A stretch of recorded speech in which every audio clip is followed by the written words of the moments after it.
Joining us now for World Brief and the review of some of the headlines of today's newspapers from around the world is Adefemi Akinsanya. Good morning, Adefemi. Good morning, Dr. Rubin. Good morning, Bimbai. Good morning, Adefemi. And good morning, Rufai. Morning, Femi. Hey, let me tell you what is happening around the world. Starting here on the African continent this morning, after leading with Niger. Now, Niger's leader, after he led Niger's military in a coup that deposed the democratically elected President Mohamed Bazoum, General Abdurrahman Tiani has been sworn in as the country's president for a transitional period of 5 years. The ceremony also marked a new charter that replaces the West African country's constitution. Now, Tiani was promoted to the country's highest military rank of Army General and signed a decree ordering that all political parties be dissolved. The military takeover followed a string of others in the region, neighboring Mali, as well as Guinea and Burkina Faso, all of them run by military juntas. All 4 countries have severed ties with former colonial power France and forged new alliances with Russia, and all, except Guinea, have pulled out of ECOWAS, the West African Economic Regional Bloc. Now, in a case that could reshape the political landscape in Brazil, the Brazilian Supreme Court has ruled that former President Jair Bolsonaro will stand trial for allegedly conspiring to overthrow the government after he lost a 2022 election. Now, a 5-judge panel decided unanimously to put Bolsonaro on trial. If found guilty in the court proceedings expected to begin later on this year, Bolsonaro could face a lengthy prison sentence, isolating the far-right firebrand who has avoided naming a political heir. Now, Bolsonaro, a former army captain who served as Brazil's president from 2019 to 2022, is accused of 5 crimes, including an attempt to violently abolish the democratic rule of law and a coup d'etat. Now, he has denied any wrongdoing and has denounced this case as being politically motivated. And finally, Polish Prime Minister Donald Tusk has said that his government will temporarily suspend the right of migrants arriving in Poland via its border with Belarus to apply for asylum. Tusk made the announcement after the controversial bill, which will allow Polish authorities to suspend this right for up to 60 days at a time. This was signed into law by President Andrzej Duda. Now, the law has been criticized by rights groups, including Human Rights Watch, which said the EU should take legal action against Poland if it was implemented. Those are some of your headlines from around the world this morning. What do you think, Rufai? Okay, real quickly, I want to go to Niger. Okay. I mean, now we have seen the reign of impunity on the African continent, and we've seen that start with the Nigerian leader. And I'll tell you a little bit about Tichani. Tichani was that same leader that, when he was made head of the National Guard, tried to plot a coup against Idrisu, the then president. At some point, when there was a coup that was tried again to execute it against Idrisu, he was the one that squashed that coup. He defended, so he got the loyalty of Idrisu. With the case with Bazoum, he had fallen out of favor with Bazoum. And at a cabinet meeting, they had talked about removing him. He got wind of that because he was head of the presidential guard, went ahead and removed it. So it was not your classical case of that an African leader was sitting tight. That was why the coup happened. This was a palace coup. Tichani had been in the palace for a very long time. He knew the in and out of palace. He was head of presidential guard. And he got wind that he was going to be removed.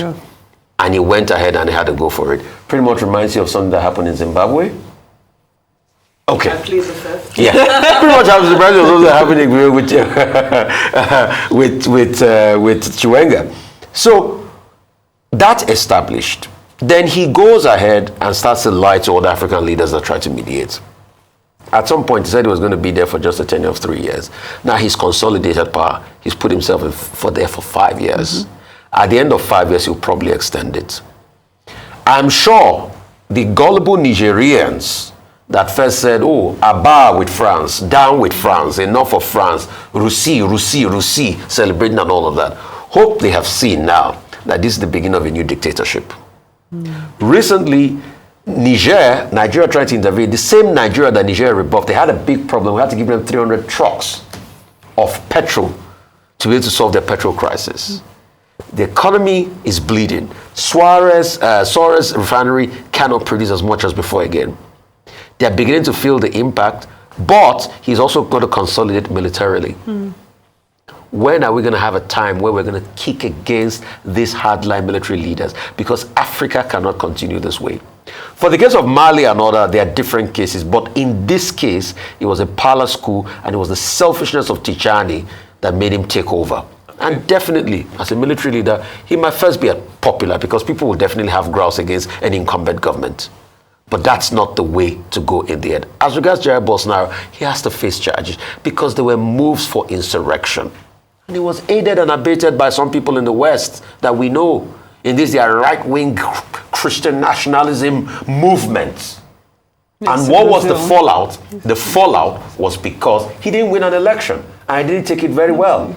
And the question is, let's ask, why did Inácio Lula da Silva win the election? You know why? Because he impacted the people. Most of the kids that benefited many years ago from Bolsa Familia now became the adults that voted for him in the elections. So it speaks volumes about leadership and how leadership can actually change the lives of people. Yes, I like that, Rufai, you sort of drew a comparison between Niger and the situation in Zimbabwe is a little bit different. However, there's some parallels that one can draw between most African countries and some of the struggles we face today. For me, I look at Niger, I look at Mali, Burkina Faso, and so forth, and when you look at the foundation of it, you find that there's a deep belief and excitement about Leninism. Now, Leninism allows revolution. In fact, Leninism says revolution should be violent. So this is the ideology that these groups feel is the ideology that will remove the oppressor. Being whoever, initially the colonial force, and now they feel that maybe it's puppets of the colonial forces and so forth. So it's driven from a place of this ideological doctrine where they feel that this particular line of action is a correction of past injustices. Right. However, for me, I think this is a very important time for us to start turning to African ideologies, for us to start looking at, yes, Leninism has its merits and demerits. All the systems have their merits and demerits. However, none of them is African. So it's now time for us, for whether it be Niger, whether it be Nigeria, whether it be Zimbabwe, whatever the countries are, every country is having its own challenges with governance. Every country is having its own challenges with addressing the fact that the masses, the mass of the population, they need to enjoy the dividends of democracy. And that solution can only come when we look within our own culture, our own history, and the systems that we got right, because Africa was not always poor, Africa was not always unstable. We had incredible empires from the north all the way down to the south, and they were relatively stable. Yes, now and again Shaka Zulu would go and invade the neighboring kingdom and so forth. Yes, but there was stretches. There were stretches of stability, because if you look at global history, even if you look at the Roman Empire, the Ottoman Empire, there was always change in systems, right? But I'm just saying, let's see where we can extract the merits and the positive attributes of how our African empires were run that were able to deliver more dividends to their people. Thank you very much. What we face in Niger is a crisis that democracy faces in Africa, this democratic reversal that we have been seeing. In 2023, that was the time that Lieutenant General, what was he at the time, Abdurrahmane Chiani, seized power, deposing President Bazoum, who is still under house arrest up to this time. And now he has given himself a 5-year transitional period, and he has given himself the title of president, and he has also given himself the title of a full general, the highest level that a military leader can rise to in that country. Now, this is again a violation of democratic principles. The charter that the military have come up with in Niger is not the constitution. So the whole issue here is about legitimacy. How does a leader become, gain legitimacy? So he's not gaining any legitimacy because he's not been elected by the people. It's just a continuous violation of the people's constitution. In terms of inspiration, however, he may have drawn his inspiration from General President Ibrahim Babangida of Nigeria, who, when he assumed office in 1985, said he preferred the title of president. Now, it wasn't an elected president, but that was the title he used. We may be seeing a repeat of that history in Niger, but the question is about legitimacy. Now, to go to the key points about the situation in Poland. Poland now, the Constitutional Court has said people from Belarus cannot come in, except they are given a dispensation of 60 days. Tusk, the president, says it will happen, the prime minister says it will happen immediately. The president, Duda, yes, that's his name, says, look, they agree to this because it's been approved by the Constitutional Court. Article 14 of the United Nations Declaration of Human Rights of 1948, Article 14 of that UDHR recognizes the right to asylum as a fundamental human right. The 1951 and 1967 conventions of the United Nations on the status of refugees also says that as a person you can have, a refugee status. But either the convention or the Universal Declaration, those sections are non-binding. There is nothing in international law that forces a country to receive you either as a migrant or as a refugee. What it talks about is conditions, and that belongs to the sovereign rights of that country. But what we have seen all over the world, whether in US or in Europe, is that countries are closing up, for reasons, national security sometimes, for social security reasons, sometimes they claim. But in the EU Convention, there's also something that recognizes the right to asylum. But can they enforce it? Finally, Bolsonaro, the Trump of the tropics, as he's known. That's what they call him, the Trump of the tropics, because yes. He's a right-winger, like Donald Trump. He granted interviews recently looking up to Trump to come to his rescue. But I don't know whether Trump is in a position to dictate to the Constitutional Court in Brazil. But for a fact, after that October 2022, in January, he and his supporters did not want Lula da Silva to be sworn in. His supporters took over government buildings. Yes, as we see here. And there was a lot of disruption. So he has now been, found liable with 7 other persons, including his assistant, his defense minister, his former chief of naval defense, for having obstructed democracy in that country. If they are convicted, they face several years in prison. And Trump of the tropics may not be saved by Trump of the United States. We'll just have to wait and see. Strong institutions in power. Let's move on now to our newspaper headlines from across the globe. Again, we begin here in Nigeria with the front page of This Day. Now, This Day leads the charge today with more quotes from former Vice President Atiku Abubakar's interview with our very own Adesua Giwa-Osagie during the latest episode of Untold Stories. Now, This Day's picture headline, however, shows former Mauritian president. She paid a courtesy visit to the Senate leadership. Taking these coalition talks a step further, The Punch leads with news of 91 groups seeking INEC registration. Now, the electoral body says that no application has been rejected thus far.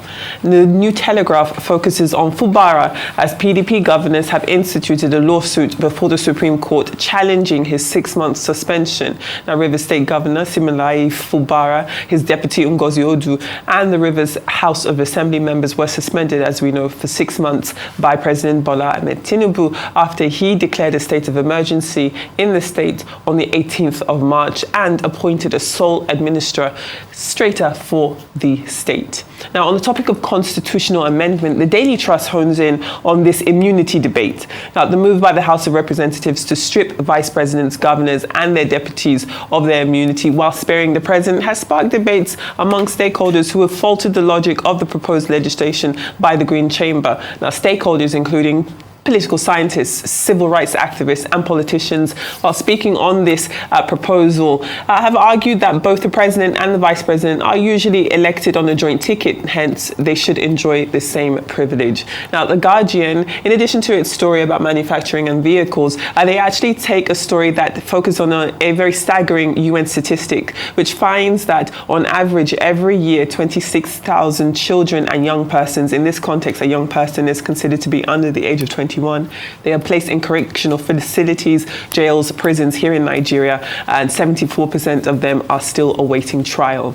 Moving on to UK papers, both the Mirror and the Guardian take similar reactions to Chancellor Rachel Reeves' spring statement. Both papers accuse her of balancing the books on the backs of the poor. That's as £4.8 billion in benefits cuts are believed to make 3 million households worse off under a Labour government. Those are your newspaper headlines from across the world. And that's what she's doing. It's going to make millions of people worse off.